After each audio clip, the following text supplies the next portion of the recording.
విసర్జించాక ఆ ఆవిడ కూడా అదే రకంగా ఇంకొక విమానంలో ఆయన్ని అనుసరించి వెళ్ళడం అందరు గమనించి ఆశ్చర్యపోతారనమాట. ఎందుకు వాళ్ళకంత ఆశ్చర్యం అంటే, వాళ్ళంటే ఉన్నత లోకాలకు చెందిన వాళ్ళు. వాళ్ళకు అది వాళ్ళకుండే పరిస్థితుల్లో అవి చాలా ఆ అనుకూలంగా ఉంటాయి. ఇట్లాంటిది పృథువు భార్య వాళ్ళు కఠినమైనటువంటి నియమాలు పాటిస్తూ భగవత్ చింతనలో వాళ్ళ జీవితాన్ని, శేష జీవితాన్ని ఎంత చక్కగా గడపడం, మళ్ళా వాళ్ళు ఈ ఉన్నత లోకాలు కూడా దాటి ఇంకా ఊర్ధ్వంగా ఉన్నటువంటి వైకుంఠ లోకాల వైపు సాగడం చూసి వాళ్ళంతా ఆశ్చర్య పొందుతారనమాట. ఇక్కడ శిలా ప్రభుపాద వారు మనకు ఈ శ్లోకాల్లో ఇంకొక ఉదాహరణ కూడా ఇచ్చారు. ఒక భర్త వానప్రస్థానికి వెళ్తే భార్య కూడా వానప్రస్థానికి వెళ్ళాలి. కానీ ఒకవేళ భర్త వానప్రస్థం తర్వాత సన్యాసాశ్రమం స్వీకరిస్తే భార్య అక్కడి నుంచి తిరిగి వచ్చి సంతానం దగ్గర ఉండాలి. ఈ సన్యాస సందర్భంలో ఇంకొక ఉదాహరణ చెప్పారు మనకు శిలా ప్రభుపాద వారు. ఎవరు ఉదాహరణ చెప్పారు? ఆవిడ గొప్పతనం ఏంటి? శ్రీ చైతన్య మహాప్రభు భార్య మాతాజీ, విష్ణుప్రియ దేవి. ఎస్ మాతాజీ, కరెక్ట్. ఆవిడ ఎందుకు గొప్పది అంటే ఆమె ఇంటి దగ్గరే ఉండి జపం చేసుకుంటూ ఉండేది. ఒక్క మాలకి ఒక్క గింజనే పెట్టుకునేది అనమాట. ఎన్ని మాలలైతే అన్ని బియ్యపు గింజలే తినేదన్నమాట వండుకొని. వీటన్నిటికంటే ఇంకా ఏంటంటే ఆవిడ యుక్త వయస్కురాలు, 16 ఏళ్ల వయసే సరే చైతన్య మహాప్రభు సన్యాసం తీసుకున్నప్పుడు. కానీ ఆవిడ ఎటువంటి ప్రలోభాలకు లోను కాకుండా సామాన్యంగా మనకు స్త్రీలకేంటి చక్కగా అలంకరించుకోవాలని ఉంటుంది, మనల్ని యువతల వాళ్ళు గమనించాలంటుంది, రుచికరమైన భోజనం తినాలని ఉంటుంది, 10 మందితో కలవాలంటుంది. కానీ ఆవిడ అటువంటి జీవితం నుంచి పూర్తిగా విరమణ తీసుకొని భగవద్ ధ్యానంలోనే, అంటే మరి అటువంటి గొప్ప వ్యక్తి కాబట్టి చైతన్య మహాప్రభువుకు భార్య కాగలిగారు.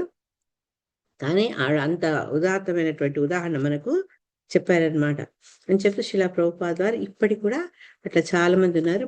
భర్త పోయినా కానీ, భర్త వదిలేసినా వాళ్ళ సంతానం దగ్గర నుండి భగవద్ ధ్యానాన్ని చేసుకుంటూ వాళ్ళ జీవితాన్ని వెళ్ళిపుచ్చుకుంటారని చెప్పారనమాట. ఎందుకు ఈ మహారాణి యొక్క వనాగమనం గురించి అంతా చెప్పారు అంటే, ఆవిడ చాలా సుకుమారురాలు. సామాన్యంగా స్త్రీలు పురుషులంత దృఢమైన వాళ్ళు కాదు, కానీ తను స్వచ్ఛందంగా వనవాసాన్ని ఆవిడ స్వీకరించారనమాట. ఈ రకంగా ఆవిడ ఏంటంటే ఆ భర్త యొక్క ప్రీతికి, తద్వారా భగవంతుని ప్రీతి కూడా ఆవిడ పాత్రాలైందనమాట. అందుకని ఈ 26 శ్లోకంలో ఈ దేవతల యొక్క పత్నులు అంటారు. ఈ అట్లు చూడండి ఎంత గొప్పది.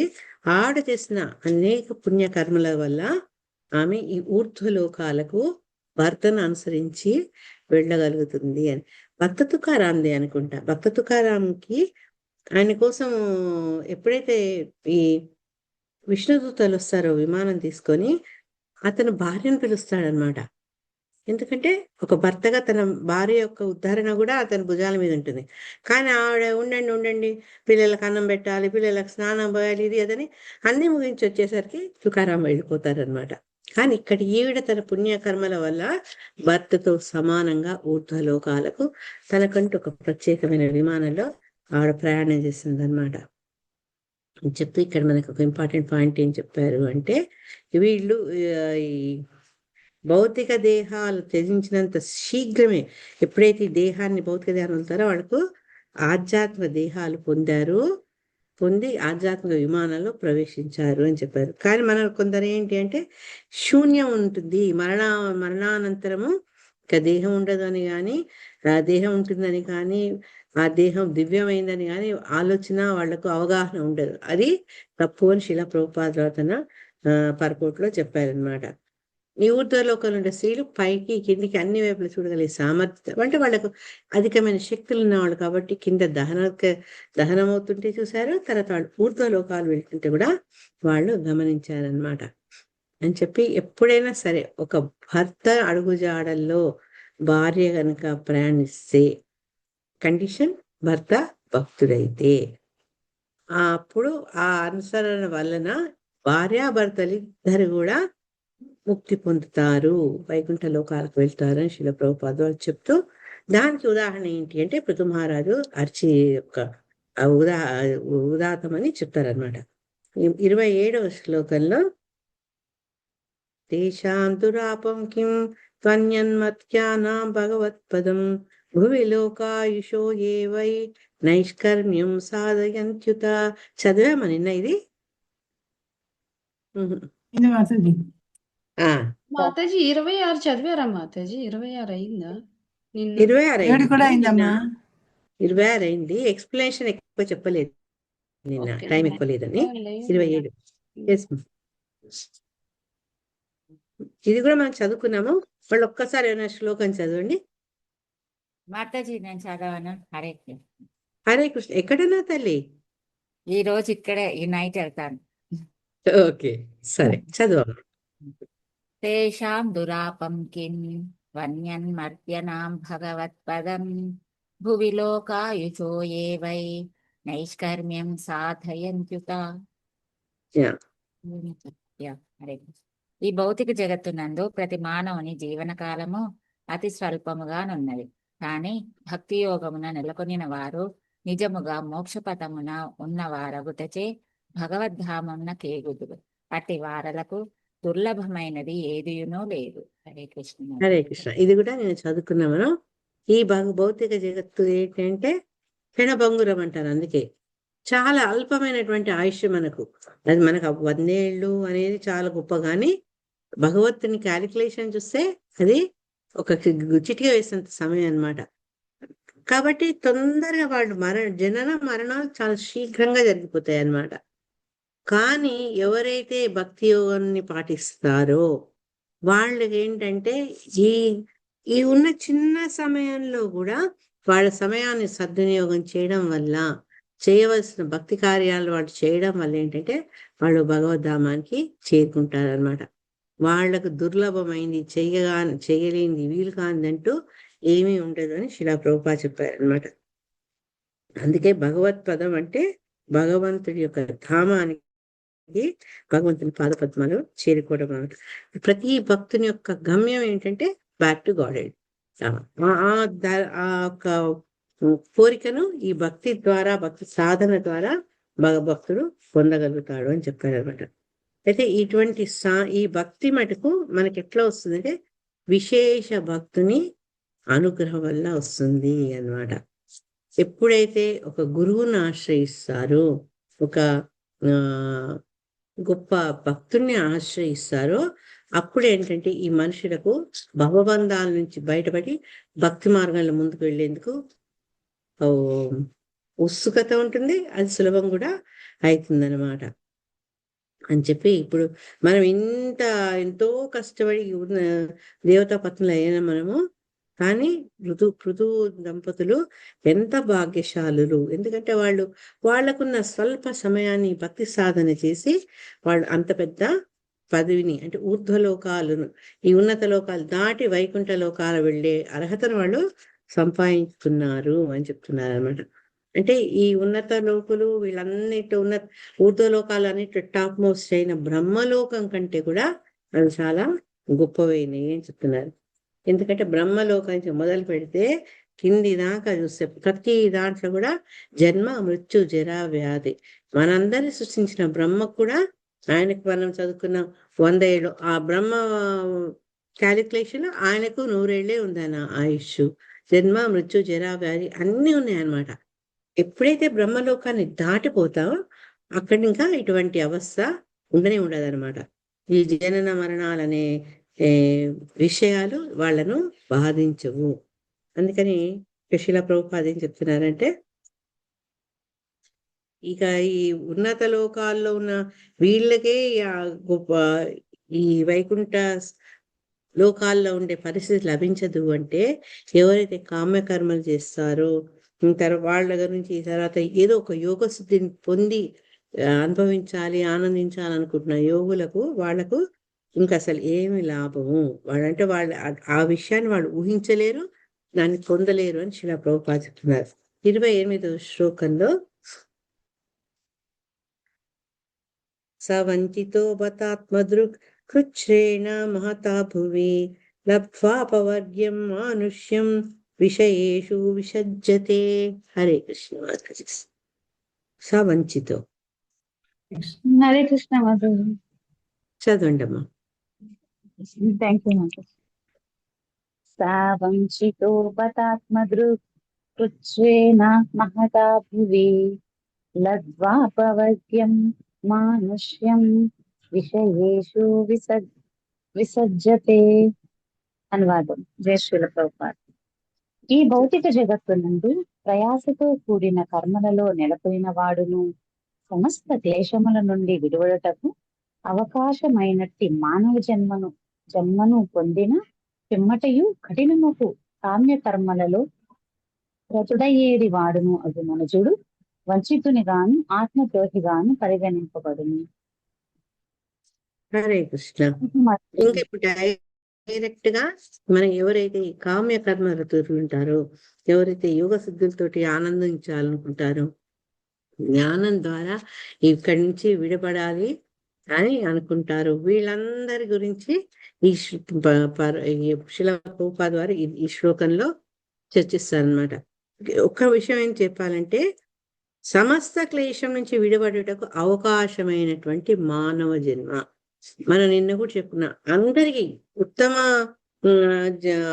లోకాలు జన్మించిన వాళ్ళకు కూడా లేని వసతి షార్ట్ కట్ ఈ మానవ జన్మకు వచ్చింది. అందుకని దుర్లభం మానుష జన్మం అంటారు. అతి స్వల్ప కాలంలో మనం అతి స్వల్పమైన ప్రయాసతోటి మనము ఉత్తమ గతులు వెళ్ళొచ్చు, భగవద్ధామానికి తిరిగి వెళ్ళొచ్చు అనమాట. కానీ అది తెలియక, ఈ మానవ జన్మ యొక్క శ్రేష్టత తెలియక ఈ ఇచ్చిన జన్మను మనం కనుక దుర్వినియోగం చేసుకుంటే, ఎప్పుడైతే ఈ కామ్య కర్మలు చేస్తూ వాటిలో లీనమై ఉంటారే అటువంటి వాళ్ళు వంచితులు, ఆత్మద్రోహులు అని చెప్తున్నారు. అంటే ఆత్మకు కావాల్సింది భగవంతుని చేరడం, ఆత్మకు కావాల్సింది పరమాత్మను చేరడం. అది చెయ్యకుండా వీళ్ళు ఈ మిగతా భౌతిక ఆకర్షణలో కనుక ఈ సమయాన్ని, ఈ జన్మను వృధా చేసుకుంటే అటువంటి వాళ్ళు వంచితులు, ఆత్మద్రోహులు అని ఇక్కడ చెప్తున్నారు అన్నమాట ఈ శ్లోకంలో. శిలా ప్రభుపాద వారు చెప్తున్నారు. శిలా ప్రభుపాద వారు చెప్పలే కాదు, మనం గమనిస్తే కూడా ప్రతి ఒక్కళ్ళు ఈ భౌతిక ప్రపంచంలో ఏదో ఒకటి ఆనందించాలి, భోగించాలి అనే ఆశిస్తారు. మనం చేసే అన్ని సమస్తమైన కార్యకలాపాలన్నీ కూడా ఒక ఈ ఇంద్రియ ఆనందాని కోసము భోగించాలి, భౌతిక ప్రపంచాన్ని భోగించాలన్న కోరికతోనే ఉంటుంది. దాన్ని సెంటర్ గానే చేసుకొని మన కార్యకలాపాలు, యాక్టివిటీస్ అన్ని సాగుతుంటాయి అన్నమాట. అయితే మన శరీరానికి కావాల్సిన వసతులు, భోగాలు, ఆనందాలు కల్పించేందుకు ఏం చేస్తాం, ఎంతో కష్టపడతాం. పడుతూ ఇంకా మనం ఎంత ఆనందంగా ఉండాలనే విషయాల్ని కొత్త ఉపాయాల ద్వారా కొత్త విషయాలు కనుక్కుంటూ ఉంటాం అనమాట. అందుకని శ్రీమద్ భాగవతంలో 2వ స్కందంలో ఏం చెప్తారంటే, ఎవరైతే ఈ కామ్యకర్మ రతులు ఉంటారో వాళ్ళు ఎలా ఉంటారు అంటే, శ్రోతవ్యాధి రాజేంద్ర రుణాం సంతి సహస్రశః అపశ్యతాం ఆత్మతత్వం గృహేషు గృహమేదిన. మనం అప్పుడు కూడా చదువుకున్నాం. గృహస్థ అంటే ఎవరు, గృహమేది అంటే ఎవరు. గృహమేది ఏ రకంగా తనకు ఇచ్చినటువంటి ఈ యొక్క సదావకాశాన్ని, అపూర్వమైనటువంటి మానవ జన్మను ఎలా వృధా చేసుకుంటున్నాడు అంటే, ఎంతసేపు భౌతిక పరంగా అతను పూర్తి లీనమై, భౌతిక కార్యక్రమాలు లీనమయ్యి,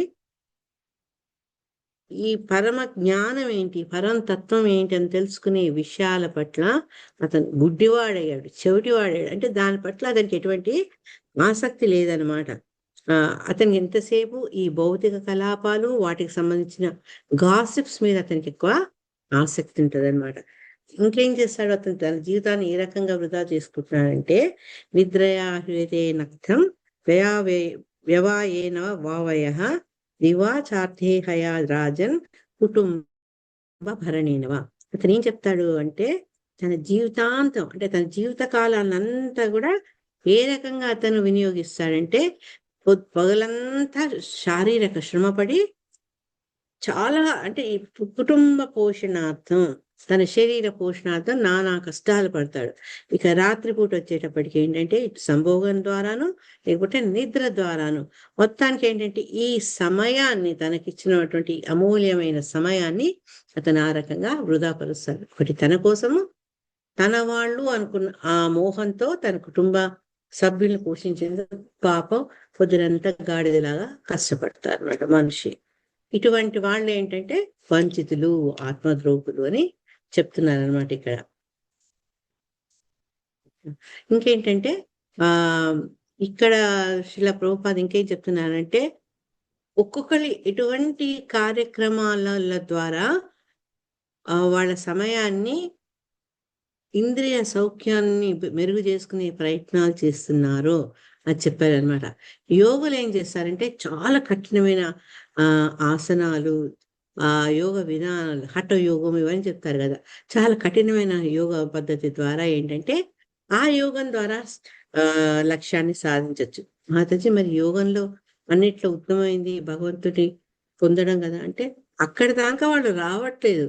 యోగ సిద్ధులు అనుకోగానే వస్తువులు ప్రత్యక్షం అవడము, అనుకోగానే తను వేరే ప్రదేశానికి వెళ్ళడం, అటువంటి యోగ శక్తులు సంపాదించి వాటి నుంచి అతను తృప్తిపడి అన్నిటికంటే ఉత్తమమైన యోగము భగవంతుడితో కలవడము, భగవంతుడిని సేవించడం అన్నదని వాళ్ళు మర్చిపోతారు. వాళ్ళు ఎంతసేపు జనరల్ గా చాలా సాధారణంగా మనం చూసే వాళ్ళలో 199% ఈ యోగ విధానం ద్వారా భగవంతుని పొందాలనే ప్రయత్నం కంటే ఈ యోగ శుద్ధులు పొంది ఆనందించాలి, ప్రజలను ఆకర్షించాలి, ధనార్జన చేయాలి, ఇట్లాంటివే వాళ్ళకి శక్తులు పొందాలి, ఇటువంటివి ఆలోచనలు వాళ్ళకు ఉంటాయి అన్నమాట.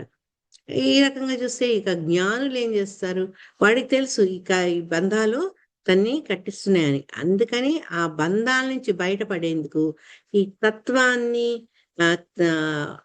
ఆధారంగా తీసుకొని ఆ తత్వ కల్పనలోనే అతని జీవితాన్ని అతను గడుపుతాడట. ఈ రకంగా ఏంటంటే కామ్యకర్మలు చేసేవాళ్ళు వాళ్ళ దైనందిక జీవితం మొత్తం కూడా వాటి కోసం దేహాన్ని, తర్వాత కుటుంబ సభ్యుల్ని పోషించేందుకు, తృప్తిపరిచేందుకు కష్టపడతారు. యోగులేమో కఠినమైన యోగ విధానాల ద్వారా వాళ్ళు లబ్ధి పొందేందుకు చూస్తే, జ్ఞాని ఏంటంటే ఇక్కడి నుంచి ముక్తి కోసం అతను తత్వకల్పన. మరి జ్ఞానులు కూడా గొప్పవాళ్ళు కదా, ఎందుకంటే ఆయన ఏం చెప్పారు ఫస్ట్, ఆర్తో అర్థార్థి జిజ్ఞాసు జ్ఞానిచ భరతర్షభ అని చెప్పారు భగవంతుడు భగవద్గీతలో. కానీ జ్ఞాని అంటే ఎవరైతే ఈ భవబంధాల నుంచి బయటపడి భగవంతుణ్ణి చేరాలి, భగవంతుని సేవించాలనుకున్నవాడు జ్ఞాని. బ్రహ్మజ్యోతిలో కలిసిపోవాలి, తను ఈ కష్టాలు, ఈ జనన మరణ మృత్యు వలయం నుంచి బయటపడాలనుకునేవాడు పరిపూర్ణమైన జ్ఞాని కాదు. జ్ఞానంలో కూడా 2 రకాలు ఉంటాయి, అది మనం గుర్తుంచుకోవాలి. భగవంతుడి యొక్క ఆశ్రయంలోకి వెళ్లేందుకు తన జ్ఞానాన్ని, భక్తిని, తన సాధనను ఎవరైతే ఉపయోగించుకుంటాడో అతను గొప్పవాడు అనమాట. యోగినామ సర్వేషాం, ఆయన 6th చాప్టర్లో లాస్ట్ శ్లోకాలు చెప్తారంట, ఎప్పుడు భగవత్ నామాన్ని కీర్తిస్తుంటారు. అటువంటి యోగి అందరిలో ఉత్తముడు అని చెప్తున్నారు అనమాట. సో ఈ యోగ విధానం కానీ, జ్ఞాన విధానం కానీ, కర్మ కానీ ఏదైనా మనకు మూల కారణం భగవంతుని యొక్క సేవ.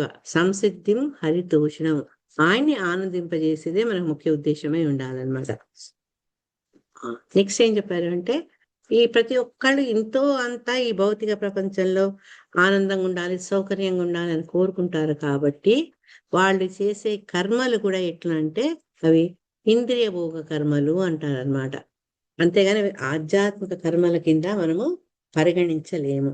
భగవంతుని ఆనందింపజేసే ప్రయత్నంలో చేసే ప్రయత్నాలన్నీ ఆధ్యాత్మిక కర్మలైతే, ఈ భౌతిక ప్రపంచంలో మనం ఎంజాయ్ చేద్దాము అన్న ఉద్దేశంతో చేసే కర్మలు, వివిధ కర్మలు, అది భౌతిక కర్మలే అవుతాయి అన్నమాట.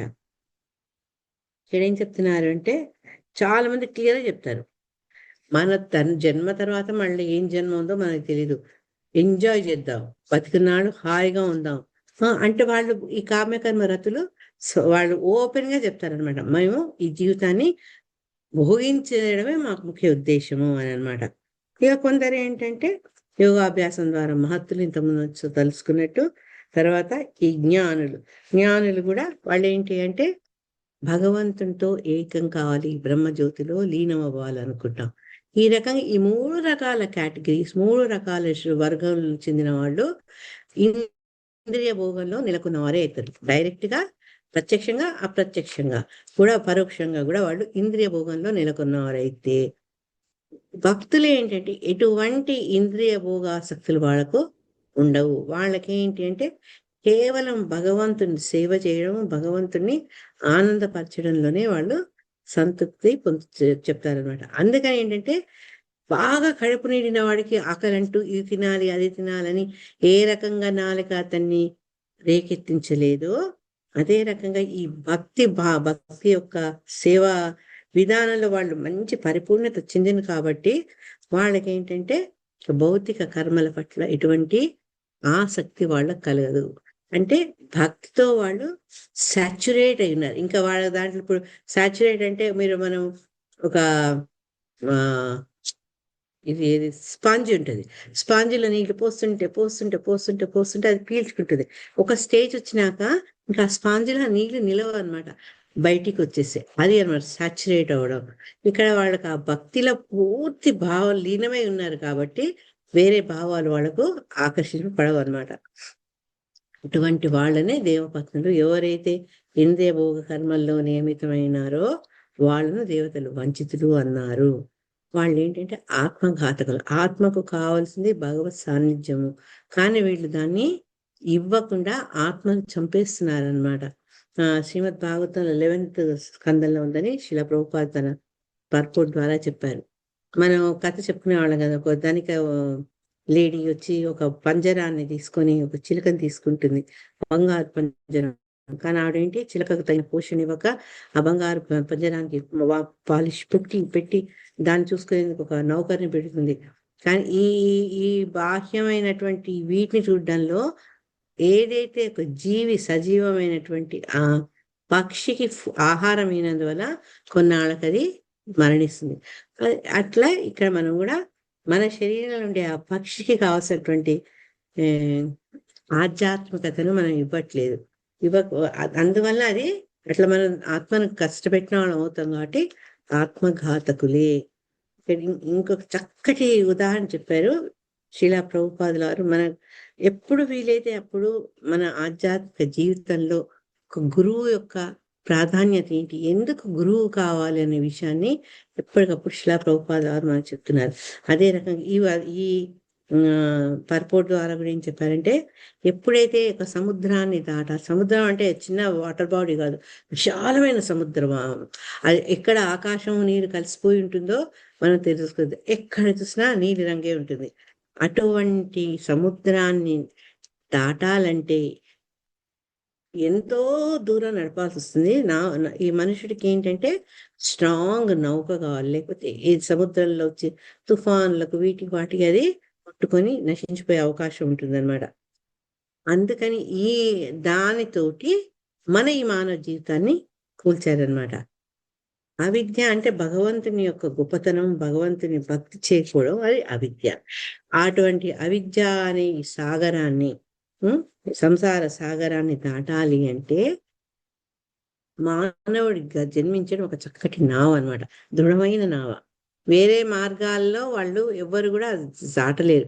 కేవలం మనకి మానవ జన్మ, మానవ శరీరం ఇచ్చారు భగవంతుడు ఎంతో దయతో, అది ఒక చక్కటి నావతో కూల్చారనమాట.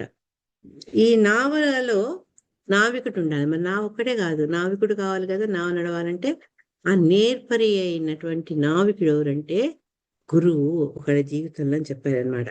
ఆ నావికుడు యొక్క నిర్దేశం బట్టి, అతని యొక్క గైడెన్స్ బట్టి మనుషుడు ఏం పొందుతాడు అంటే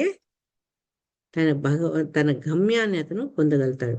అంటే దేహాన్ని ఒక నావగా పోలిస్తే, నావికుడుగా ఒక గురువును పోలిస్తే, తర్వాత మనుషుడు దాని వల్ల లబ్ధి పొందుతాడు అనమాట. అయితే ఇది ఒక్కటే సరిపోదు, నావికుడు ఉండగానే సరిపోదు, అనుకూలమైనటువంటి పవనాలు అంటే ఫేవరబుల్ విండ్స్ ఉండాలి. ఈ నౌకాయానం చేసే వాళ్లకు ఇది చాలా ఇంపార్టెంట్ అనమాట. ఒకవేళ ఈ గాలులు అనుకూలంగా లేవనుకోండి, దాంతో నావ కల్లోలం అయిపోతుంది అనమాట. అందుకని ఏం చెప్పారు అంటే కృష్ణుని యొక్క ఉపదేశం ఏదైతే గురువు ద్వారా మనకు వస్తుందో ఉపదేశము, అది అనుకూలమైన గాలులు. ఎప్పుడైతే అనుకూలమైన గాలులు వస్తాయో నావ కొన్ని నిర్దేశం బట్టి నావ చక్కగా ప్రయాణం చేస్తుంది అనమాట. అంటే గురుదేవులకు, మన శిలా గురుదేవులకు ఏంటి అంటే ఈ కృష్ణ నామాన్ని, కృష్ణ ఉపదేశాన్ని తీసుకొని ఏ రకంగా నావను ఎటువంటి అడ్డంకు లేకుండా గమ్యానికి చేర్చాలో అని తెలిసిన ఎక్స్పర్ట్ ఎవరంటే మన గురువు అనమాట. అయితే ఇన్ని తెలిసి ఎవరైతే ఈ జన్మను ఉపయోగించుకోవట్లేదో, ఈ దుర్లభం మానుష జన్మను ఉపయోగించుకోవట్లేదు, వాళ్ళు ఆ జన్మను ఇచ్చిన అవకాశాన్ని కూడా వృధాపరుచుకున్న వారు అవుతారు అని శిలా ప్రభుపాద చెప్తున్నారనమాట. ఈ రకంగా ఇచ్చిన జన్మను వృధాపరచుకోవడం ఆత్మహత్యతో సమానం. ఈవెన్ ముకుందమాలలో కులశేఖర ఆళ్వారు కూడా ఈ నావ గురించి చెప్తుంటారనమాట. నావ గురించి ఏం చెప్తున్నారు అంటే, భవజలది గతాన ద్వంద్వ వాతాహతాన సుత దుహితృ కళత్రాణ భారాధితాన విషమ విషయతో ఏ మజ్జతామప్లవానాం భవతు శరణమేకో విష్ణు పూతో వరాణం. అంటే ఎవరైతే ఈ సంసారం అనే సముద్రంలో ఉన్నారో, తర్వాత ఈ ద్వంద్వాలనే గాలి అంటే సుఖ దుఃఖాలు, కష్ట నష్టాలు, ఇవన్నీ ద్వంద్వాలతో ఉంటారు కదా, వాళ్ళు ఏంటంటే వేగంగా వస్తున్న గాలులు అనమాట, మనని ఎడాపడా వాయిస్తున్నాయి అనమాట. తర్వాత ఈ మనని మనం ఎవరికైతే రక్షణ ఇద్దాం అనుకుంటున్నామో, మనమే వాళ్ళకి ఆధారం అనుకుంటున్నాం, అటువంటి భార్య కళత్రాదులు వాళ్ళు మనల్ని పీడిస్తుంటారనమాట. తర్వాత ఈ భవసాగరం ఏంటి అంటే విషయవాంఛలు, మనం అటాచ్మెంట్లు, ఇవన్నీ. దీని నుంచి బయటపడాలి అంటే విష్ణువు అనేటి ఓడ ఒకటే శరణం. అక్కడ మన మానవ జన్మని ఒక నావతో పోలిస్తే ఇక్కడేం చెప్పారంటే, ఇటువంటి సంసార సాగర్ నుంచి బయటపడాలి అంటే విష్ణువు అనే ఓడ చాలా అవసరం. అంటే విష్ణు భక్తి, కృష్ణ భక్తి అనే ఓడ మనని సంసార సాగరం నుంచి దాటిస్తుంది కులశేఖర ఆళ్వారు చెప్తారట. ఏదైనా కూడా ఏంటంటే ఈ సంసార సాగరం దాటాలి అంటే మనకు ఆచార్యుల మార్గదర్శకత్వం కావాలి, భగవంతుని యొక్క కృప కావాలి. అప్పుడే ఏంటంటే మనము దీని నుంచి బయటికి వెళ్ళిపోవచ్చు. శిలా ప్రభుపాద ఇంకా లాస్ట్ ఏం చెప్పారంటే, లప్త్వాపవర్గ్యం అంటే ఏంటి అంటే, ఇది శూన్యం కాదు, నిరాకార బ్రహ్మం కాదు, భగవంతుడుండే సాలోక్య సిద్ధి అంటే గోలోకధామాన్ని సిద్ధి పొందడం అన్న దాన్ని ఈ పదం సూచిస్తుందని చెప్పారనమాట. మామూలుగా భౌతిక ఆకాశంలో వెళ్ళినప్పుడు జీవుడు మళ్ళా కిందకు వచ్చే అవకాశం ఉంటుంది. కానీ ఎప్పుడైతే భగవద్ధామానికి చేరుకుంటారో వాడు తిరిగి రారు. 8th చాప్టర్లో చెప్పారు. అనేక సార్లు భగవద్గీతలో అదే చెప్పారనమాట. ఇంకా అటువంటి వాళ్ళు ఇప్పుడు పితృలను పూజించే వాళ్ళు పితృదేవతల దగ్గర వెళ్తారు, తర్వాత అన్య దేవతలు పూజించాడు వాళ్ళ ప్రదేశాలకు వెళ్తారు. ఎవరైతే నన్ను శరణ పొందుతారో వాళ్ళు నా యొక్క లోకానికి వస్తారు. ఇట్లా అనేక శ్లోకాల ద్వారా భగవంతుడు భగవద్గీతలో మనకేం చెప్పారంటే, తన ధామానికి రావడం అన్నిట్లో ఉత్తమమైనటువంటి లక్ష్యము. ఆ ధామాన్ని కనుక చేరుకుంటే మన ప్రయాసతోటి మళ్ళీ తిరిగి రావాల్సిన అవసరం మనకు ఉండదు అని చెప్తున్నారు అనమాట. ఇది కేవలం భక్తి యోగం ద్వారా మనకిచ్చిన ఈ జన్మను మనం ఉపయోగించుకొని భక్తిని కనుక ఎప్పుడైతే ప్రాక్టీస్ చేస్తామో అప్పుడు భగవద్ధామానికి వెళ్ళింది కూడా మనకు అవకాశం ఉంటుంది. ఈ మానవ జన్మ సరిగా ఉంచుకోలేని పరిస్థితిలో దాని గొప్పతనం తెలియని వాళ్ళు ఏంటంటే, మనకు భక్తి రహితమైన స్థితి, భక్తి ద్వారా షార్ట్ కట్ చేసుకొని వెళ్ళిపోవాలని తెలియదు కాబట్టి వాళ్ళు ఆ స్థితిలో దయనీయంగా మళ్ళా ఈ బహుబంధాల నుంచి బయటపడేందుకు ఎదురు చూస్తూ ఉంటారనమాట. కొందరు అది కూడా చూడరు, ఇదే బాగుంది అనుకుంటారు. ఎట్లయితే పంది బురదలో ఉండి ఆ పరిస్థితి చాలా అందంగా ఉంది, ఆనందంగా ఉంది అనుకున్నట్టుగా భక్తి రాహిత్యంలో ఉండే కొందరు వ్యక్తులు ఇదే బాగుంది, భౌతిక ప్రపంచమే బాగుంది, ఇది వదిలి వెళ్ళాలన్న కోరిక వాళ్ళకు ఉండదనమాట.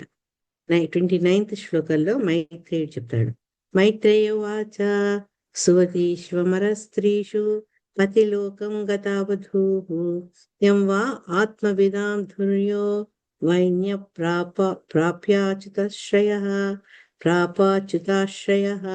సారీ, ప్రాప అచ్యుత ఆశ్రయ. యా, హరే కృష్ణ. చదవమ్మా. హరే కృష్ణ. హరే మైత్రేయో కృష్ణ. స్తువంతీష్వామర స్త్రీషు పతిలోకం గతావధూః యం వా ఆత్మవిదాం ధుర్యో వైన్య ప్రాపాచ్యుతాశ్రయః. మైత్రేయుడు పలికి, విదురా, స్వర్గవాసుల పత్నులు తమలో తాము ఆ రీతి చర్చించుకొనుచుండగా మహారాణియకు అచ్చి ఆత్మవేత్తలలో శ్రేష్ఠుడగు రుధువు పొందిన లోకమును చేరు. Hare Krishna. Thank you. Hare Krishna. Thank you. అంటే ఇక్కడ ఈ దేవతా స్త్రీలంతా వాళ్ళలో వాళ్ళు మాట్లాడుకుంటున్నారు, కానీ ఆవిడ చప్పుడు చేయకుండా భర్తను అనుసరించి తను వెళ్ళాల్సిన ధామానికి ఆవిడ చేరిపోయారనమాట.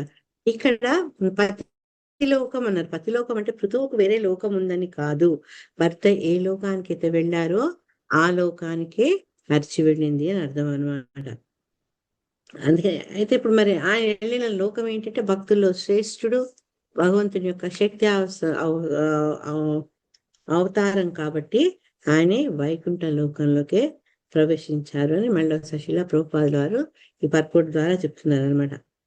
అట్లా ఏ వైకుంఠ లోకానికి అయితే పృథు మహారాజు వెళ్ళారో అదే లోకానికి ఆయన్ని అనుసరిస్తూ పతివ్రత శిరోమైన అర్చి కూడా అక్కడ చేరుతుందనమాట. ఇక్కడ ఏం చెప్పారంటే ఈ భౌతిక జగత్తులో కూడా భార్య భర్తతో పాటు మరణించినచో తదుపరి జన్మమున అతనితోనే కూడి ఉండును. అదే ఈ సిద్ధాంతం బట్టే వీళ్ళు ఏం చెప్తున్నారంటే పృథు మహారాజు దంపతులు మళ్ళా వైకుంఠంలో కూడా కలుసుకున్నారు అని చెప్తున్నారు.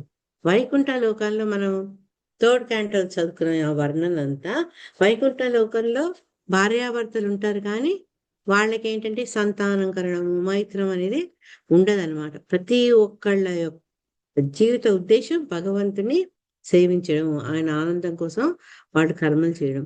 ఈ వైకుంఠ లోకాలు ఏంటి, భార్యాభర్తలు ఇద్దరు ఎలా ఉంటారు అంటే చాలా అందంగా ఉంటారు, కానీ ఆ అందం వాళ్ళని భౌతికత్వానికి వాళ్లకు బందీ చేయదన్నమాట. ఒకళ్ళ పట్ల ఒకళ్ళకు అనురాగం ఉన్నా ఆకర్షితలు ఉన్నా కూడా ఈ మైథున సుఖం వైపు వాళ్లకు ఆకర్షణ ఉండదు. ఎందుకంటే వాళ్ళ ఇద్దరి దృక్పథం కూడా కృష్ణ భక్తి మీదనే ఆధారపడి ఉంటుంది, లగ్నమై ఉంటుంది. భగవాన్ మహిమలు ఎప్పుడు పాడుతారు కాబట్టి, అంటే వాళ్ళ యొక్క ఇంద్రియాన్ని భగవంతుని సేవకే వినియోగిస్తారు కాబట్టి వాళ్లకు ఈ తుచ్చమైనటువంటి మైథున సుఖం పట్ల ఆసక్తి వాళ్లకు ఉండదన్నమాట. ఇది చదువుతుంటే నాకు సడన్ గా మొన్న మాతాజీ చెప్పారు కదా, లిండా మాతాజీ, ఆహ్లాదిని మాతాజీ, ఆవిడ గురించి గుర్తుకొచ్చింది. నేను విన్నంతలో ఏంటంటే వాళ్ళు న్యూ బృందావన్లో ఉంటారు. మాతాజీ ఏమో ఒక జగన్నాథ మందిరంకి ఆమె సేవల కోసం వినియోగింపబడితే వాళ్ళ భర్త బ్రహ్మచారులతో కలిసి ఉంటారనమాట. వాళ్ళ వయసు కూడా చాలా చిన్నదే, మాతాజీ 20 సంవత్సరాలు. అయినప్పటికీ కూడా భార్యాభర్తలు వాళ్ళ మామూలు ఈ దాంపత్య జీవనం కాదు, కనీసం ఒకళ్ళతోకళ్ళు మాట్లాడుకునేది కూడా వాళ్ళకు వీలు కాకపోయేది. ఎప్పుడే ఆవిడ ఆదివారం నాడు 2 కిలోమీటర్లు నడిచి ఈ మెయిన్ టెంపుల్ దగ్గరికి వచ్చినప్పుడే వాళ్ళు ఒకరినొకరు చూసుకునేవాళ్ళు, కలిసేవాళ్ళు అనమాట. అందుకని ఒకనొక దశలో ఆ మాతాజీ భర్త అంటాడు అనమాట, ఏంటి అసలు ఇంత సేవలు చేసి ఎట్లయిపోయావు చూడు, ఇక్కడ చాలా మనకు శ్రమ ఎక్కువ ఉంది, మనం వెళ్ళిపోదాం, వేరే గుడికి వెళ్ళిపోదాం అంటే ఆడ ఒప్పుకోరనమాట. నేను జగన్నాథుని సేవకు నా జీవితాన్ని అంకితం చేస్తున్నా అంటే అతని కోపం వస్తుంది. కోరుకొని మరి నేను కావాలా, జగన్నాథుని సేవ కావాలంటే, అంత చిన్న వయసులో ఆవిడ ఇంకా రెండో ఆలోచన లేకుండా నాకు జగన్నాథుని సేవనే ముఖ్యము అని చెప్తుంది అనమాట. అంటే అంత భక్తి భావనలు ఉన్నారంటే ఆవిడకు ఈ శారీరకమైనటువంటి అనుబంధాల మీద, భోగాల మీద ఎటువంటి ఆసక్తి లేదు. ఎందుకంటే ఉన్నతమైనటువంటి అభిరుచి కలదనమాట. ఈ చక్కటి ఉదాహరణ అనిపించింది నాకు చదువుతుంటే. నాకు సడన్ గా ఆవిడే గుర్తుకొచ్చారనమాట. తర్వాత ఎప్పుడైతే భార్యాభర్తలు ఇద్దరు భక్తులైతే ఇంటినే వైకుంఠంలాగా మార్చుకోవచ్చు అని భక్తిలో ఠాకూర్ చెప్పారు. ఆయన మంచి ఉదాహరణ కదా మనకు. అంత బాధ్యతాయుతమైనటువంటి ఉద్యోగాలు పదవి నిర్వహిస్తూ అంతమంది సంతానంతో కూడా ఉండి ఆయన ధార్మికంగా ఎలా జీవించాలో, ఒక గృహస్థ జీవితం ఏ రకంగా చక్కటి ఆదర్శప్రాయంగా ఉండాలో ఆయన ఆచరించి చెప్పాడు. చెప్తారులే ఆయనకి ఏంటని కాదు, ఆయన చేసి చెప్పారు, ఆచరించి చెప్పారు అనమాట. సో వీళ్ళు ఏం చేయాలంటే, ఒక సామాన్యంగా గృహస్థులు ఏం చేయాలంటే ఒక భగవన్మూర్తిని ప్రతిష్ఠించుకొని, ఎందుకు అంటే మనకున్న ఈ సాధక స్టేజ్లో మైండ్ ఇటు అటు పరిగెడుతుంది. దాన్ని గుంజుకురావాలి అంటే ఒక విగ్రహము, ఒక ఫోటో మన ముందు ఉండాలన్నమాట. తర్వాత ఈ విగ్రహారాధన చేస్తూ భగవంతుని యొక్క భక్తి భావంలోనే వాళ్ళు ఉంటూ, తర్వాత ఈ ప్రపంచాన్ని అంటే ఈ భౌతిక జీవనాన్ని వైకుంఠంగా వాళ్ళు చేయొచ్చు అని చెప్తున్నారు అనమాట. అటువంటి వాళ్ళకి ఇప్పుడు ఈ భోగ భాగ్యాల మీద ఆకాంక్ష ఉండదు. ఎంత మనము భౌతిక సుఖాల పట్ల డిటాచ్ అయ్యామో అంతగా భగవంతుడి పట్ల అటాచ్ అవుతాం అనమాట. అదొక పరీక్ష లాంటిది. భక్తి యోగంలో ఎవరైతే ఇంకా అడ్వాన్స్ అవుతున్నారో వాళ్ళకి ఏంటంటే మైథున సుఖాలు కానీ ఇంద్రియ భోగాల పట్ల ఆకర్షణ అంతగా ఉండదన్నమాట. ఎందుకు ఉండదు అంటే అతను ఎప్పుడూ తన సమస్త ఇంద్రియాలను భగవంతుని యొక్క సేవలోనే వినియోగిస్తాడు కాబట్టి ఎవరైతే జీవుడు, శిలా ప్రభుపాద కంక్లూషన్ చెప్తున్నట్టే, ఏ జీవుడైతే భగవత్ సేవను అంటే తన సహజమైనటువంటి సేవను మర్చిపోయి తన ఇంద్రియాలను సేవిస్తుంటాడో అప్పుడు ఏంటంటే అతను భౌతిక జగత్తులో నివసిస్తున్నాడని చెప్పవచ్చు. కానీ భౌతిక జగత్తులో ఉంటూ కూడా, తర్వాత గృహస్థ జీవనంలో ఉంటూ కూడా ఎవరైతే తమ జీవితాన్ని భగవత్ సేవకని కేటాయిస్తారో, అదే రకంగా జీవితం గడుపుతుంటారో వాళ్ళు ఈ భౌతిక జగంలో ఉన్నా కూడా వాళ్ళు దివ్య అవస్థలో ఉన్నట్టు అనమాట. హరే కృష్ణ. 30 శ్లోకంలో ఇత్థం భూతానుభావోసౌ పృథు స భగవత్తమః కీర్తితం తస్య చరితం ఉద్ధామ చరితస్య తే. హరే కృష్ణ. కృష్ణ మాతాజీ. చదవం చేసి మాతాజీ. ఇత్థం భూతానుభావోసౌ పృథుః స భగవత్తమః కీర్తితం తస్య చరితం ఉద్దామ చరితస్య తే. మైత్రేయుడు పలికెను, భాగవతోత్తముడకు పృథు మహారాజు మహాశక్తిశాలి. అతని చరితము ఉదారమైనది, దివ్యమైనది, ఘనమైనది. దాన్ని సాధ్యమైనంతగా నేను వివరించుతని. హరే కృష్ణ. Thank you. హరే కృష్ణ. భాష్యం చాలా తక్కువ, చదవండి మీరు. ఓకే. ఈ శ్లోకమున భగవత్తమః అను పదము మిగుల ప్రధానమైనది. ఏలయన భగవత్ అను పదము ప్రత్యేకముగా దేవదేవునికే అన్వయించును, మరియు భగవాన్ అను పదము కూడా దాని నుండియే వచ్చినట్టుది. అయినను కొన్ని మార్లు భగవానుడని పదము బ్రహ్మదేవుడు, శివుడు, నారదుని వంటి మహానుభావులకు ఉపయోగించుటను మనము చూచుచుందుము. ఇది పృథు విషయమును కూడా సరిపోనట్టుది. అతడిచ్చట ప్రభువుల్లో శ్రేష్ఠునిగా వర్ణించబడిన మనుజుడు అసాధారణ అద్వితీయ లక్షణములు ప్రదర్శించువాడు గాని, మరణానంతరము మహోన్నత లక్షణమును సాధించువాడు గాని, విద్య అవిద్యలకు భేదము నెరిగినవాడు గాని అయినప్పుడే ఆ విధముగా సంబోధింపబడును. అనగా భగవాన్ అను పదము సామాన్యులకు ఉపయోగించరాదు. హరే కృష్ణ. హరే కృష్ణ. ఈ రోజులో ఆ భగవాన్ అనే పదం చాలా చీప్ అయిపోయింది. ఎవరెవరు భగవాన్, రజనీషు అట్లా అంటే ఎవరైతే దానికి అపాత్రలో వాళ్ళకు కూడా ఇది ఒక టైటిల్ లాగా ఇస్తున్నాం. కానీ ఈ 30వ శ్లోకం బట్టి ఏం చెప్తున్నారంటే, ఎవరిని భగవాన్ అనే పదంతో సంబోధించవచ్చు. అందరిని ఎవరిని పడితే వాళ్ళని అట్లా సంబోధించలేము మనం. దానికి కొన్ని క్వాలిఫికేషన్స్, కొన్ని అర్హతలు ఉన్నాయన్నమాట. ఇక్కడ స భగవత్తమః అన్నారు. ఇత్థం భూత సుఖావోసో పృథు స భగవత్తమః అని చెప్పారనమాట.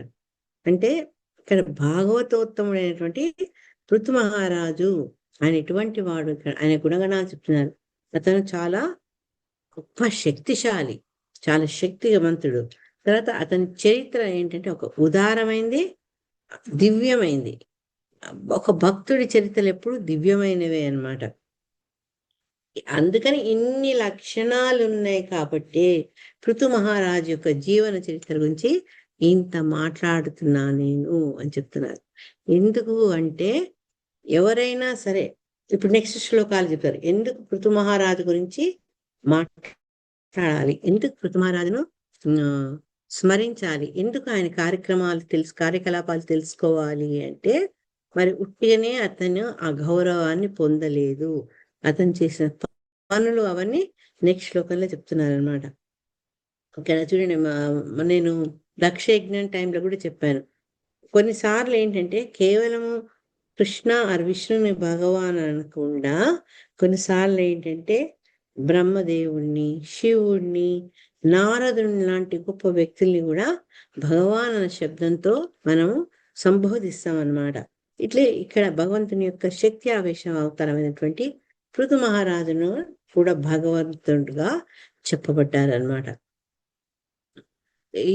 ఎందుకు ఇటువంటి వాళ్ళను మన భగవంతుడు అనే పదంతో చేస్తాము అంటే, నా శివుడు, నారదుడు లాంటి వాళ్ళు భగవంతుని యొక్క గొప్ప భక్తులు.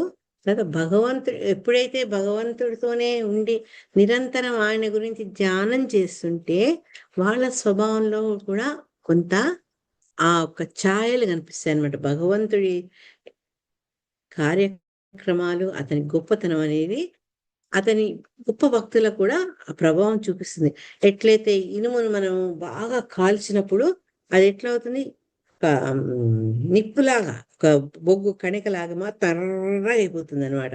ఎందుకంటే పరస్పరం ఆ రకంగా ఆయన నిప్పుతోటి సహకారం చేసినందువల్ల ఆ నిప్పుకుండే లక్షణాలు ఈ ఇనుముకు వస్తాయి. అందుకే ఇనుము వేడిగినప్పుడు మనము ముట్టుకోలేము. ఏదైనా దేహానికో దేనికన్నా తగిలితే అది కాలిపోతుంది. అంటే సామాన్యమైన ఇనుము అగ్ని యొక్క సావాసం వల్ల అగ్ని లక్షణాలు ఏ రకంగా తెచ్చుకుందో, ఈ గొప్ప గొప్ప భక్తులు నిరంతరం భగవన్నామ స్మరణతో, భగవత్ చింతనతో, భగవత్ సేవతో ఉంటారు కాబట్టి వాళ్ళలో కూడా ఆ గొప్పతనం వస్తుందన్నమాట. అందుకనే వాళ్ళను భగవాన్ అని కొన్నిసార్లు చెప్పడం జరిగిందనమాట. 31 శ్లోకంలో జైదం సుమహత్ పుణ్యం శ్రద్ధయా వైత పఠేత్ శ్రావయేచ్ఛృణుయాద్వాపి సపృథో పదవీమియాత్.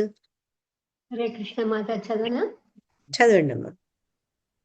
యయిదం సుమహత్ పుణ్యం శ్రద్ధయా వహిత పఠేత్ శ్రావయేచ్చను యద్వాపి సపృథో పదవీమియాత్.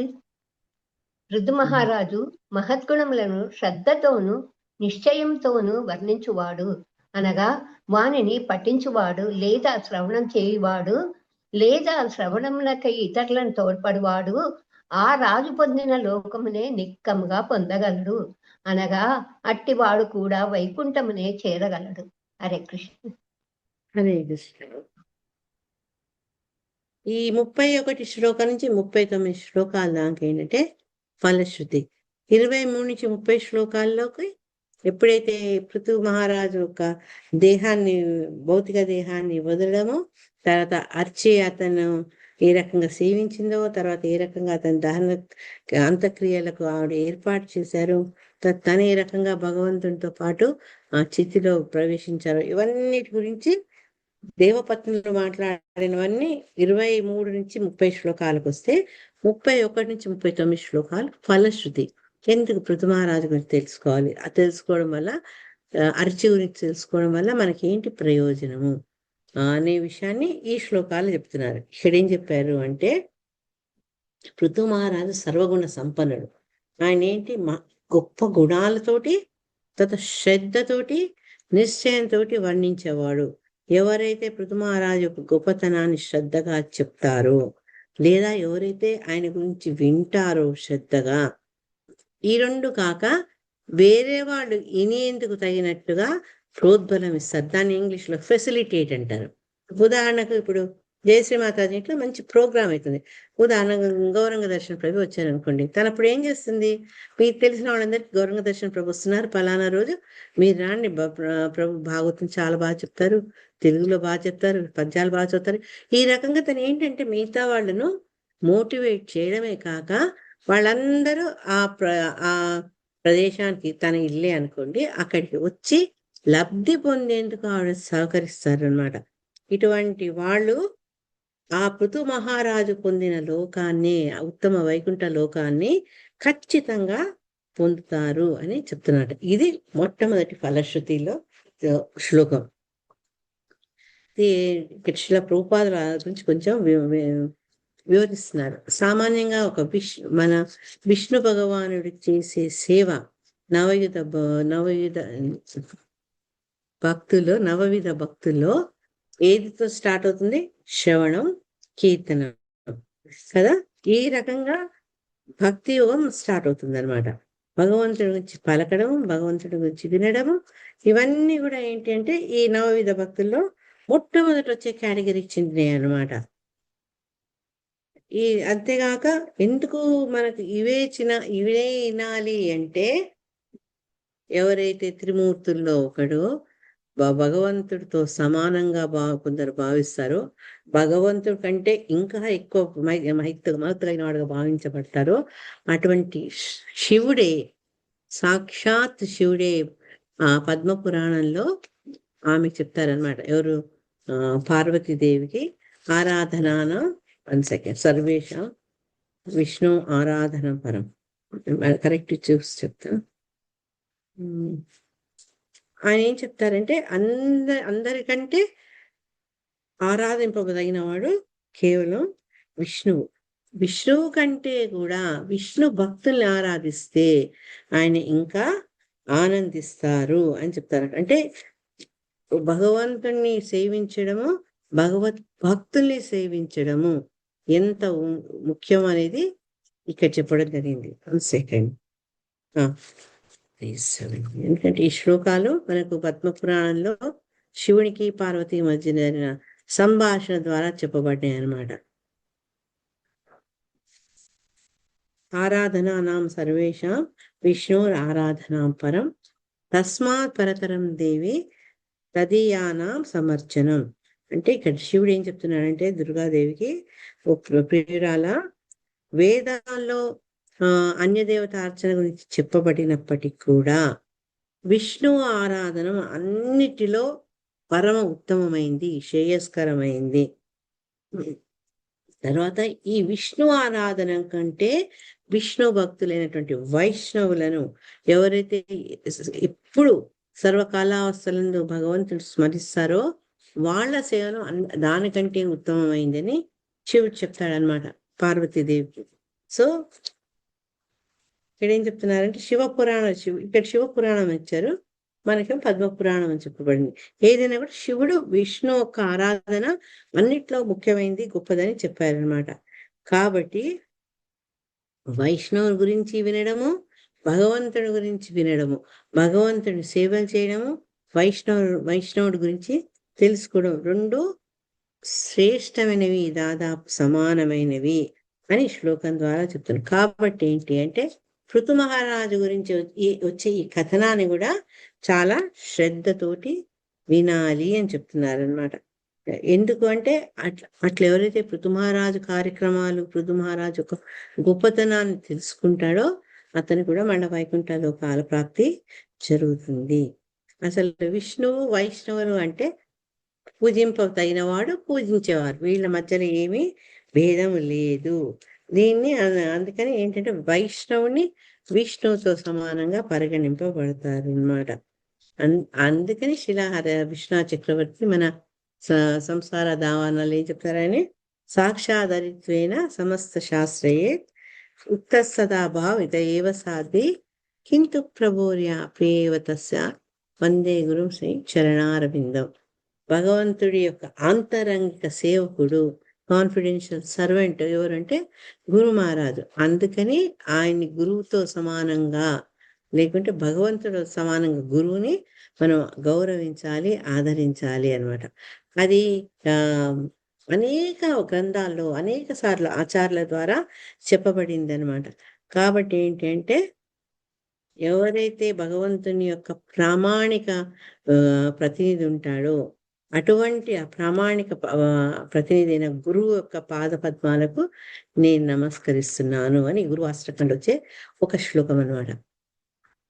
అందుకని ఇక్కడ మనకు నేను చెప్పా చాలా సార్లు శిలా ప్రభుపాద గారు ఒక భక్తియుత జీవితంలో గురువు యొక్క పాత్ర ఏంటి, ఎందుకు మనం గురువుని ఎన్నుకోవాలి, గురువు ఏం చేస్తారు, ఆ మాట కూడా నిన్న నితాయశ్వరి మాతాజీ క్లాస్ వింటుంటే తెలిసింది. ఆయన ఏమంటారంటే, మనం సామాన్యంగా దీక్ష తీసుకున్నప్పుడు ఏం చెప్తాము? 4 రౌండ్లు చేసి 4 నియమాలు పాటిస్తాము, 16 రౌండ్లు చేస్తాము, కనీసం మినిమం 16 రౌండ్స్, మినిమం 16 రౌండ్స్ చేస్తాము. తర్వాత గురువు గారు చేసే సేవలో వీలైనంత మట్టుగా మన సహకారాల్ని అందిస్తాము అని. అదే సమయంలో గురువు ఏం చేస్తాడట అంటే, అగ్ని సాక్షిగా నిన్ను నేను భగవంతుని దరి చేస్తాను అని ఆయన కూడా కమిట్ అవుతారట, ఆయన కూడా వాగ్దానం చేస్తారట. అందుకని ఏంటంటే అటువంటి పాద పద్మాలు కలిగినటువంటి గురువుని మనం ఎప్పుడు స్మరించాలి, వందనాలు అర్పించాలి అని చెప్తున్నారు అనమాట. ఈ ఈ సందర్భంలో ఒక చిన్న ఇన్సిడెంట్ చెప్తారు శిల ప్రభుపాద గారు. చైతన్య మహాప్రభు ఆయన ఎప్పుడైనా రాధారాణి గోపికలను తలుచుకుంటుంటే అక్కడ ఏంటంటే తాతకు దగ్గర నేర్పినట్టుగా కొందరు భక్తులు అట్లా కాదు, నువ్వు భగవన్నామాన్ని కీర్తించాలి అని చెప్పారట. దాంతో చైతన్య మహాప్రభు చిరాకు పడతారన్నమాట ఎవరైతే ఆ సలహా ఇచ్చారో. అప్పుడు ఆయనకి ఏమనిపించిందంటే, నేను గృహస్థ జీవితంలో ఉండడం బట్టే నేను చెప్పిన విషయాలు ఎవరు సీరియస్ గా తీసుకోవట్లేదు, నా మాటలకు వాడిని బరువు ఇవ్వట్లేదు. కాబట్టి నేను ఒక సన్యాసిగా ఉంటే సన్యాసి ద్వారా వచ్చినటువంటి నియమాలు సామాన్యంగా ప్రజలు గృహస్థాలు నెత్తి మీద పెట్టుకొని పాటిస్తారు, కాబట్టి నేను సన్యాసం తీసుకుంటానని చెప్పి ఆయన వెంటనే అంత చిన్న వయసులో వెళ్ళానే సన్యాసం తీసుకున్నారనమాట. ఆ చెప్పుకుంటూ శిల ప్రభుపాద ఏమన్నారంటే, చైతన్య మహాప్రభు గోపికల యొక్క నామాన్ని ఉచ్చరించారు. ఎందుకంటే గోపికలు భగవంతుణ్ణి అర్చించడము, గోపికల్ని అర్చించడము, భగవంతుని స్మరించడము, గోపికల్ని స్మరించడం అన్ని ఆల్మోస్ట్ సమానమే అన్నమాట. అంతేగాక కొన్నిసార్లు భగవంతుడి ఆజ్ఞలు బట్టి నన్ను సేవించడం కంటే నా భక్తుని సేవిస్తే నేను ఇంకా ఆనందిస్తా అని చెప్పారు, డైరెక్ట్ ఇన్స్ట్రక్షన్. కాబట్టి మనం అట్లా భక్తుల్ని ఆదరించాలి, వాళ్ళని అనుసరించాలి, వాళ్ళని సేవించాలన్నమాట. కొందరు ఏంటంటే ఈ సహజీయాస్ అంటే వాళ్ళు భక్తులు, గోస్వాములు వాళ్ళందరి గురించి వాళ్ళు పట్టించుకోరంట. వాళ్ళు ఎంతసేపు గోపికా భావంలో రాధాలాగా తమను తమ అలంకరించుకోవడం అటువంటి భావాలు వ్యక్తీకరిస్తారు. కాబట్టి సహజీయాస్ అంటారు. శిలా ప్రభుపాద టైంలోంచి కూడా అట్లాంటి వాళ్ళని మనం చూస్తుంటాం అన్నమాట. వాళ్ళు ఉన్నత స్థితిలో ఉన్న భక్తులు కారు అని శిలా ప్రభుపాదుల వారు చెప్తున్నారు అనమాట. ఎప్పుడైతే భగవంతుడు భక్తుడి మధ్య భేదం లేదో ఆ స్థితి చేరుకుంటారో అటువంటి వాళ్ళు భగవద్ జీవితంలో ముందుకు సాగలుగుతారు, పురోగమనం చెందుతారు, అడ్వాన్స్ అవుతారు. 32వ శ్లోకం చెప్పి ఆపేసిస్తాను. చాలా అయిపోతున్నాయి మనకు ఈ శుక్రవారం, రేపటితో అయిపోవాలనుకుంటున్నాయి. 39 శ్లోకాలు, 32 శాతం. బ్రాహ్మణో బ్రహ్మవర్చస్వి రాజన్యో జగదీపతి వైశ్య పటన్ విత్పతి స్యాచ్రుదా సత్తమతామియాత్. హరే కృష్ణ మాతాజీ. చదవండి సరోజ మాతాజీ. ఓకే మాతాజీ, థ్యాంక్ యూ మాతాజీ. బ్రాహ్మణో బ్రహ్మవర్చస్వి రాజన్యో జగదీపతి వైశ్య పటన్ విత్పతి సాచ్యూద్రాః సత్తమితామియాత్.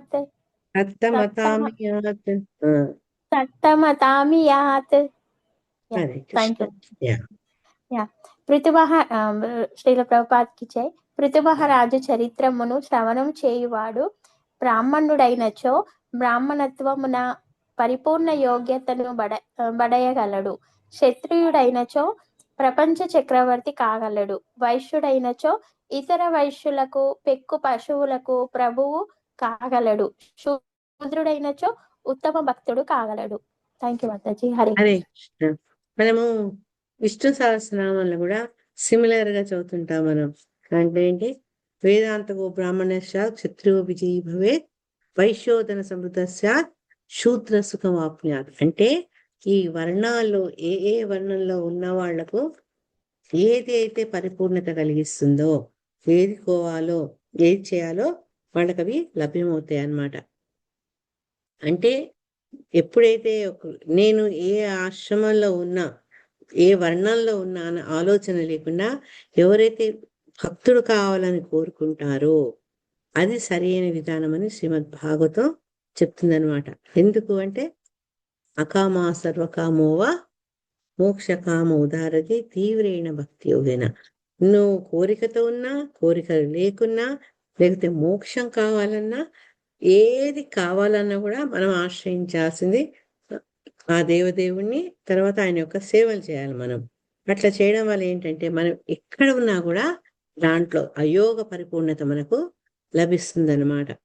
ఎప్పుడైతే ఈ రకం పరిపూర్ణత వస్తుందో, ఎవరైతే భక్తి యోగాన్ని కనుక చేస్తున్నారో వాళ్ళు చాలా ముందుకు వెళ్తారంట.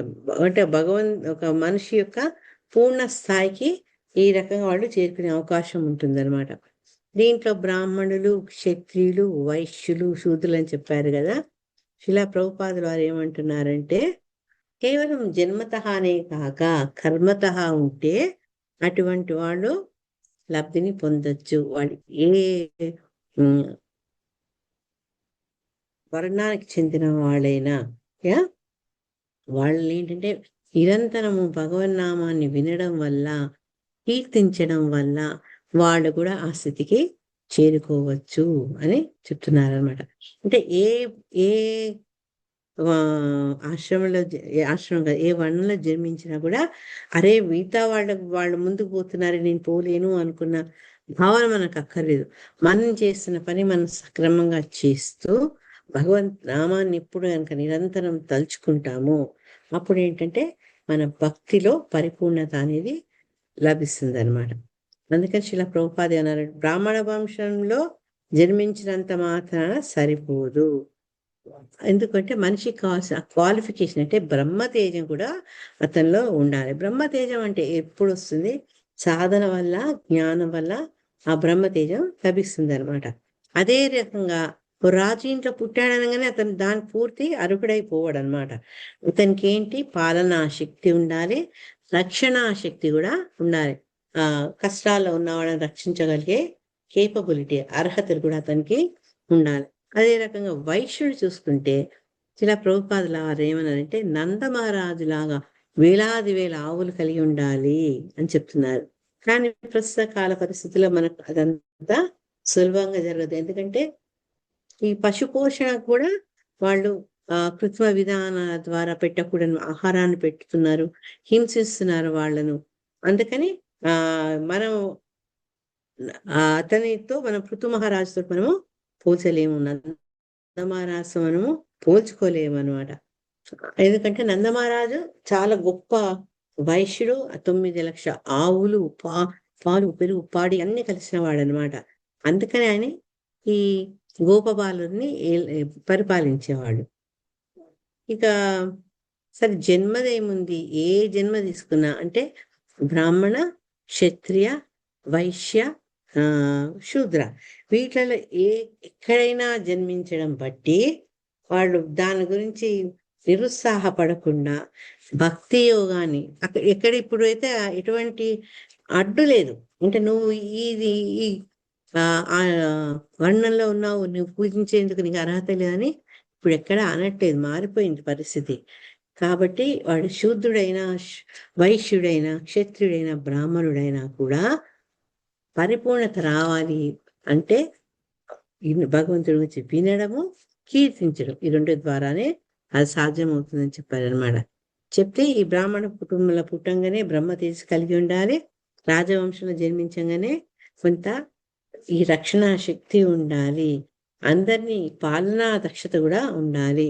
తర్వాత ఇక్కడ ఎవరైతే వైశ్యుడిగా వచ్చాడో, వైశ్యుడు వచ్చిన వాడు ఏంటంటే ఈ తన యొక్క ఆవులను తగినటువంటి శ్రద్ధతోటి వాటిని రక్షణ కల్పించుకుంటూ వాటి అవసరాలు తీరుస్తూ ఉండగలిగి ఉండాలన్నమాట.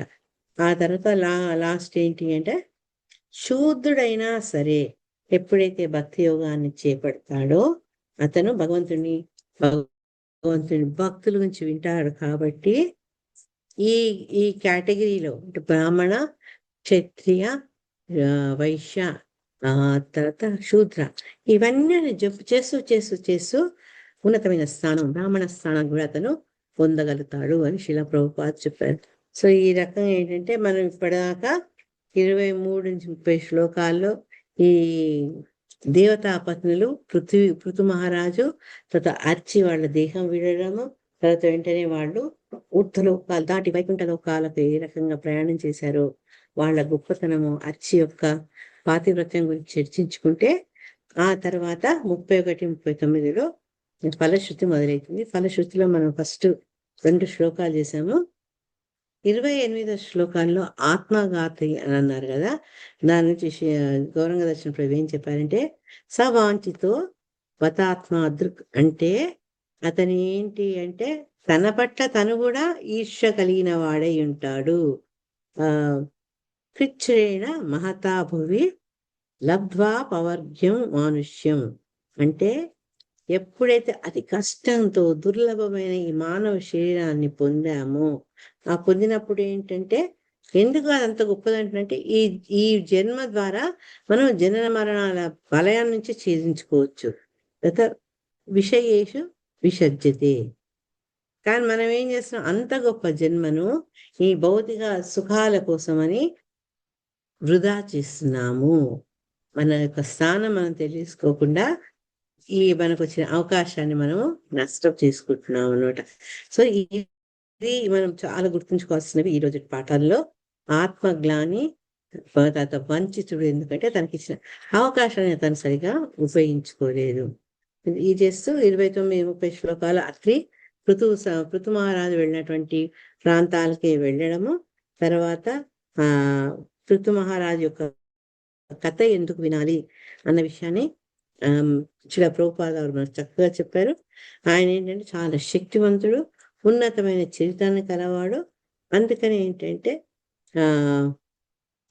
అతని గురించి మైత్రేయుడు విదురుడికి తనకు తెలిసిన విషయాలన్నీ వివరించి చెప్పడం జరిగింది. తద్వారా మనం కూడా విని ప్రభుపాద వ్యాఖ్యానం ద్వారా ఇంకొంచెం లోతుగా దాని యొక్క అర్థాన్ని తెలుసుకునే అవకాశం మనకు దొరికింది. సో గ్రంథ శ్రీమద్ భాగవతానికి జై. ఆత్మకు కావాల్సింది ఇవ్వకుండా ఇంద్రియ భోగాలు, భౌతిక దాంట్లో కార్యకలాపాల్లో లీనమైనందువల్ల అతను ఆత్మద్రోహి ఏంటో. ఆత్మ కావాల్సిన భగవతానుభూతి అతను ఇవ్వట్లేదు, ఇచ్చే ప్రయత్నాలు కూడా చేయట్లేదు, చీట్ చేస్తున్నాడు. కాబట్టి ఆ రకంగా అతను వంచితుడు అన్నారు. ఇంకోటి ఆత్మహత అని కూడా, అంటే ఆత్మ మనకు శ్రీమద్ భాగవతంలో వస్తుంది, ఆత్మకు హాని కల్పించిన వాడు అనమాట అతను, ఘాతకుడు, ఆత్మను నశింపజేసేవాడు. అంటే భగవంతుని అంశ అయినటువంటి ఆత్మకు మళ్ళా భగవంతుని చేరడంలోనే ఆనందం ఉంది, కానీ అది తెలుసుకోలేక అతను ఆ జీవితాన్ని అవకాశాన్ని వృధా చేసుకున్నాడు. కాబట్టి అటువంటి వాళ్ళను ఆత్మ గ్లాని అని చెప్తారన్నమాట. నేను ఆ శ్లోకం ఇప్పుడు మర్చిపోయానమ్మా, ఇక్కడ ఉంది, మళ్ళీ చూసి చెప్తా. ఆత్మఘాతక అంటారు, అది 11వ స్కందంలో ఆ పదాన్ని ఉపయోగించడం జరిగింది అని శ్రీల ప్రభుపాద పరపోట్ల శ్లోకం కూడా ఇచ్చారు. ఎక్కడుందో హరే కృష్ణ.